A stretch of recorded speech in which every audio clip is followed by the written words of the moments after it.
Current తీగ ముట్టుకోకుండానే AP ప్రజలకు shock కొడుతోంది. కూటమి ప్రభుత్వంలో కరెంటు బిల్లులే మతి పోగొడుతున్నాయి. విద్యుత్ బిల్లులతో రాష్ట్రంలో అన్ని వర్గాలు భయాందోళనలకు గురవుతుండగా చిన్నపాటి వ్యాపారాలు చేసుకునే వారి పరిస్థితి అయితే మరీ ఘోరంగా ఉంది.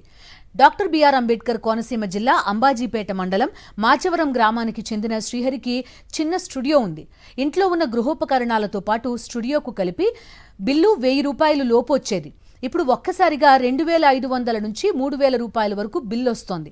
విద్యుత్ బిల్లులతో దిగువ మధ్యతరగతి వర్గాలు అవస్థపడుతున్నారని, ఇలాగే బిల్లులు వస్తే వ్యాపారం కొనసాగించే పరిస్థితి కూడా ఉండదంటున్నారు శ్రీహరి.